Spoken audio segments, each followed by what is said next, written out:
بسم اللہ الرحمن الرحیم الحمد للہ رب العالمین والصلاة والسلام علی سید الرسل وخاتم النبیین وقال اللہ تعالی ادعو الی سبیل ربک بالحکمہ والموعظۃ الحسنہ صدق اللہ العظیم۔ اسٹیج پر تشریف فرما معزز علماء کرام، مہمانان گرامی، بالخصوص ہمارے الشیخ علی محمد ابو تراب صاحب، سینئر نائب امیر مرکزی جمعیت اہل حدیث پاکستان،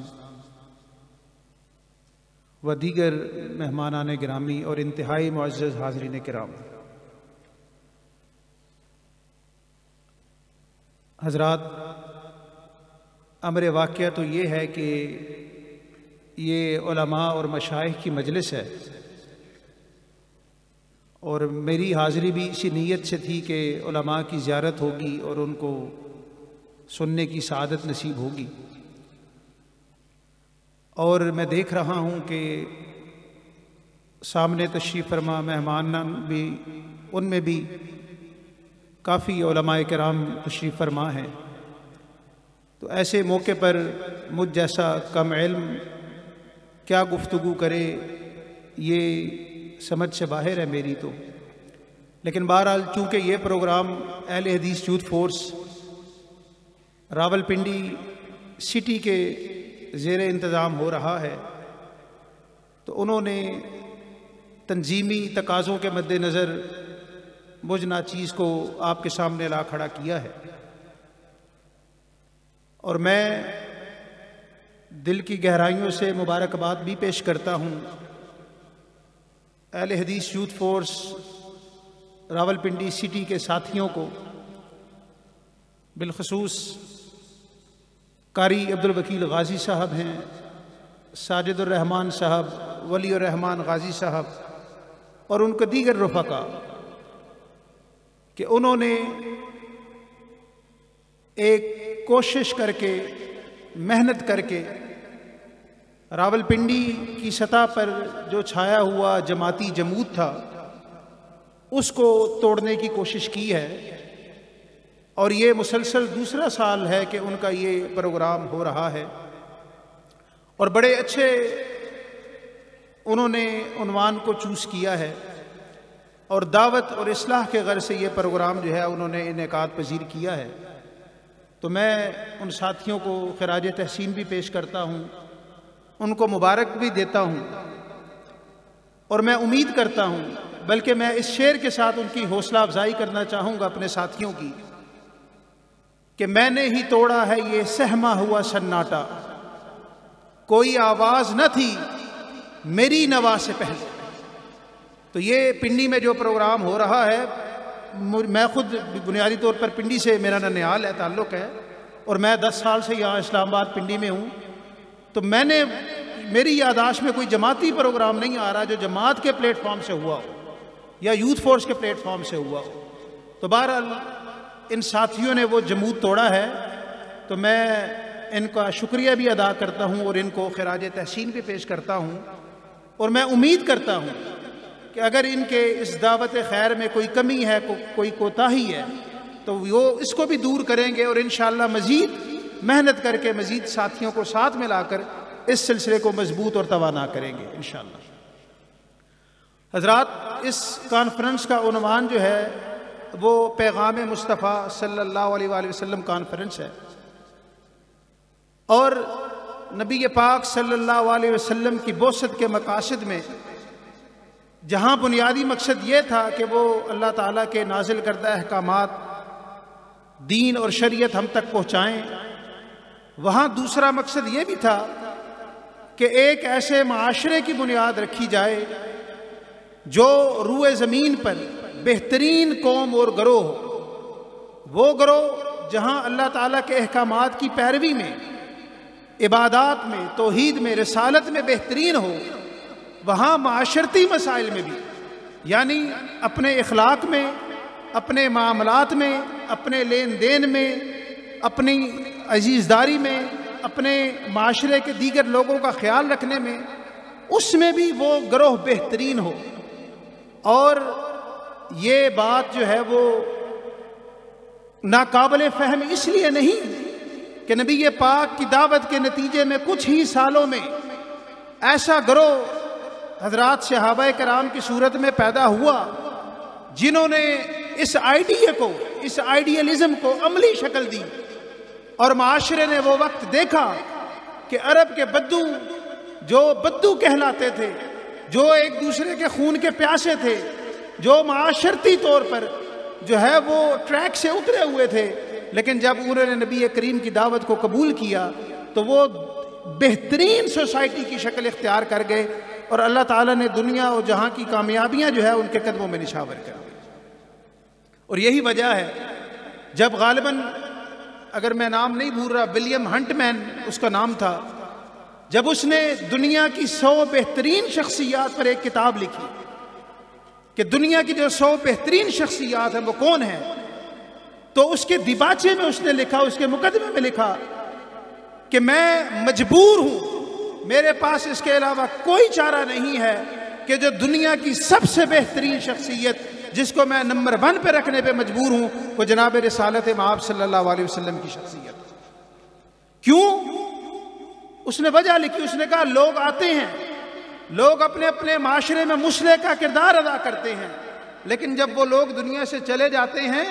تو ان کا وہ کی ہوئی اصلاح ختم ہو جاتی ہے، ان کی لائی ہوئی تبدیلی وقت کے ساتھ ساتھ دم توڑ دیتی ہے۔ لیکن جناب رسالت مآب وہ شخصیت ہے کہ آج 1400-1500 سال گزرنے کے بعد بھی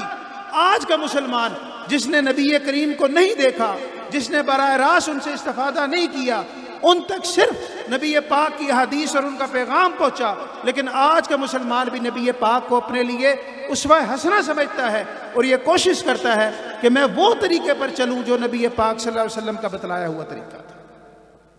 1400 سال بعد بھی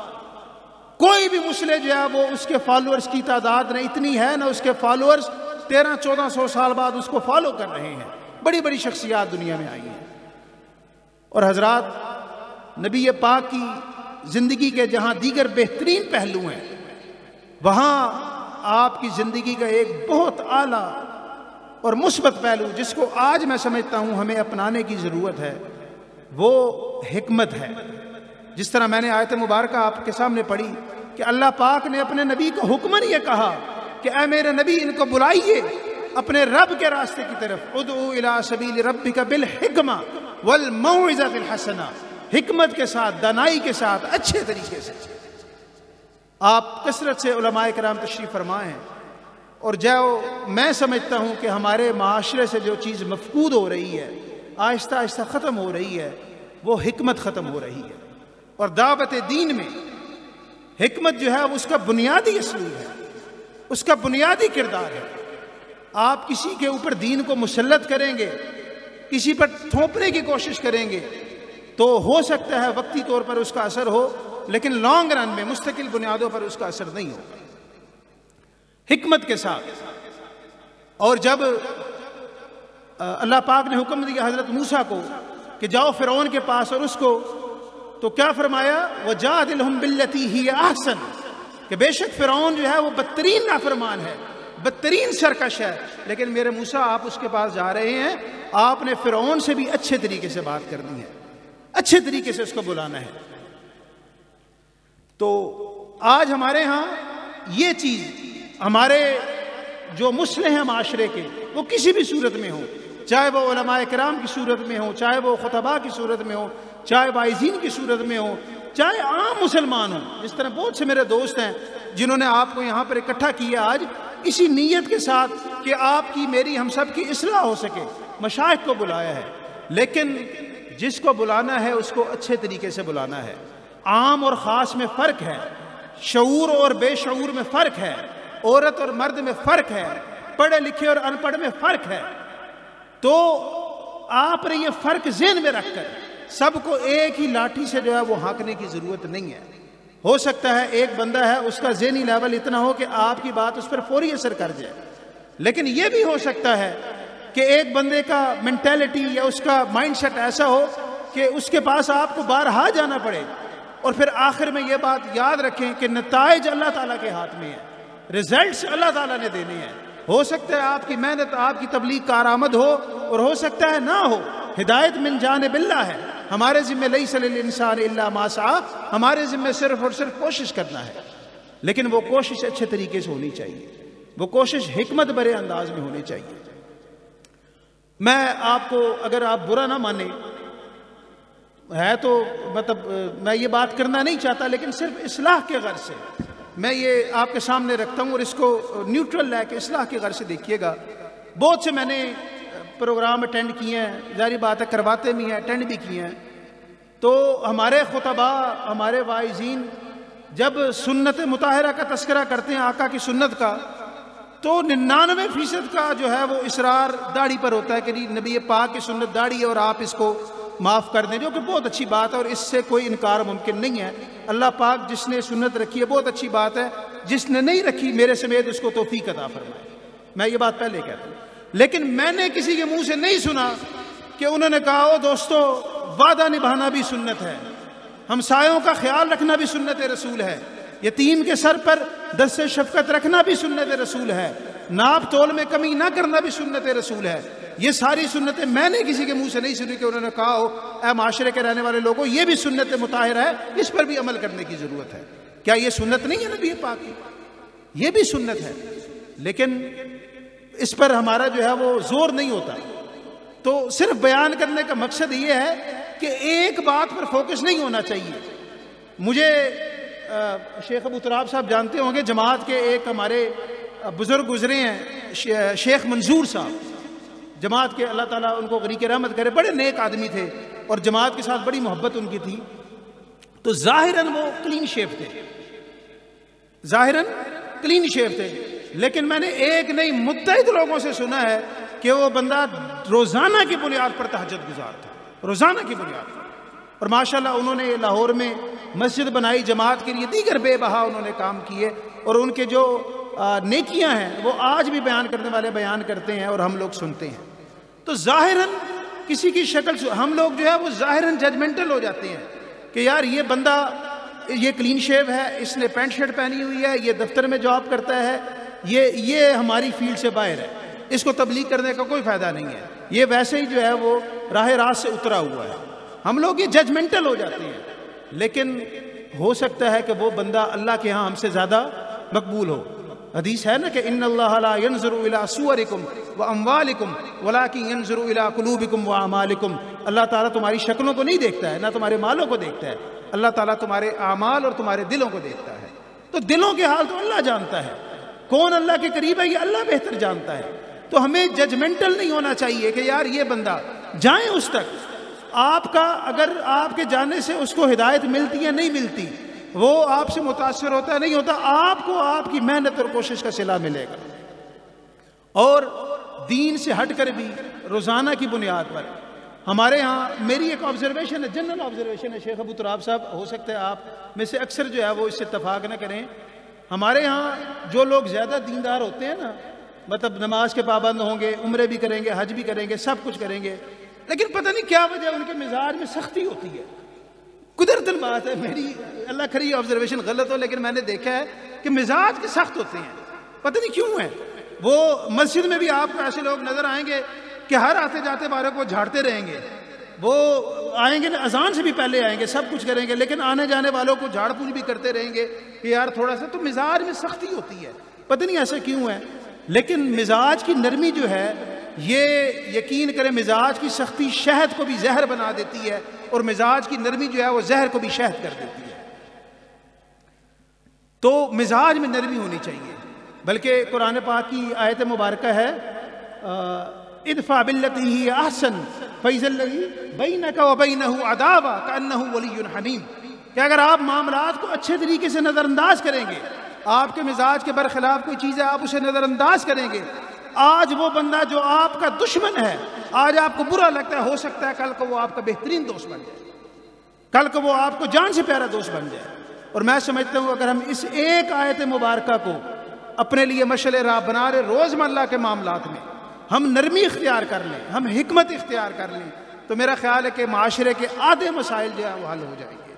تو میں مشائخ تشریف لے آئے ہیں، انہی الفاظ کے ساتھ اجازت چاہوں گا کہ چاہے دین کے معاملات ہوں یا دنیا کے معاملات ہوں، اس میں حکمت اختیار کرنی چاہیے، نرمی اختیار کرنی چاہیے، میانہ روی اختیار کرنی چاہیے، اور حکمت کے ساتھ، نرمی کے ساتھ بہت سے ایسے معاملات جو بظاہر مشکل نظر آتے ہیں وہ آسان ہو سکتے ہیں۔ اللہ پاک مجھے اور آپ کو اس پر عمل کی توفیق دے۔ قرآن و سنت فکر سلف کے پاسباں، اہل حدیث یوتھ فورس پاکستان۔